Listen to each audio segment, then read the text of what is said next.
Alexander and the terrible, horrible, no good, very bad day. I went to sleep with gum in my mouth, and now there's gum in my hair. And when I got out of bed this morning, I tripped on the skateboard by mistake. I dropped my sweater in the sink while the water was running, and I could tell it was going to be a terrible, horrible, no good, very bad day. At breakfast, Anthony found a Corvette Stingray car kit in his breakfast cereal box, and Nick found a junior undercover agent code ring in his breakfast cereal box. But in my breakfast cereal box, all I found was breakfast cereal. I think I'll move to Australia. In the carpool, Mrs. Gibson let Becky have a seat by the window. Audrey and Elliot got seats by the window, too. I said I was being scrunched. I said I was being mushed. I said, if I don't get a seat by the window, I'm going to be car sick. No one even answered. I could tell it was going to be a terrible, horrible, no good, very bad day. At school, Mrs. Dixon liked Paul's picture of the sailboat better than my picture of the invisible castle. At singing time, she said I sang too loud. At counting time, she said I left out 16. Who needs 16? I could tell it was going to be a terrible, horrible, no good, very bad day. I could tell because Paul said I wasn't his best friend anymore.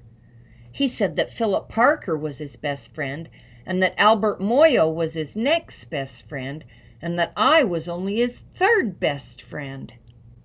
I hope you sit on a tack, I said to Paul. I hope the next time you get a double-decker strawberry ice cream cone, the ice cream part falls off the cone part and lands in Australia. There were 2 cupcakes in Philip Parker's lunch bag, and Albert got a Hershey bar with almonds, and Paul's mother gave him a piece of jelly roll that had little coconut sprinkles on the top. Guess whose mother forgot to put in dessert? It was a terrible, horrible, no good, very bad day. That's what it was, because after school my mom took us all to the dentist, and Dr. Fields found a cavity just in me. Come back next week and I'll fix it, said Dr. Fields. Next week, I said, I'm going to Australia.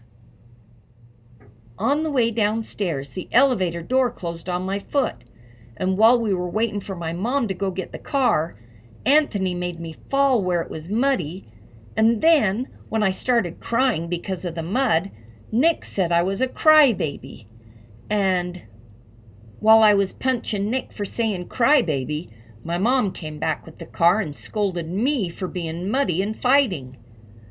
I'm having a terrible, horrible, no good, very bad day, I told everybody. No one even answered. So then we went to the shoe store to buy some sneakers. Anthony chose white ones with blue stripes. Nick chose red ones with white stripes. I chose blue ones with red stripes, but then the shoe man said, "We're all sold out." They made me buy plain old white ones, but they can't make me wear 'em. When we picked up my dad at his office, he said I couldn't play with his copying machine, but I forgot. He also said to watch out for the books on his desk, and I was careful as could be, except for my elbow.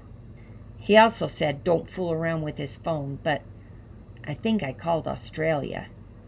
My dad said please don't pick him up anymore.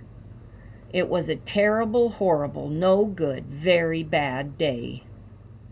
There were lima beans for dinner, and I hate limas. There was kissing on TV, and I hate kissing. My bath was too hot. I got soap in my eyes. My marble went down the drain, and I had to wear my railroad train pajamas. I hate my railroad train pajamas.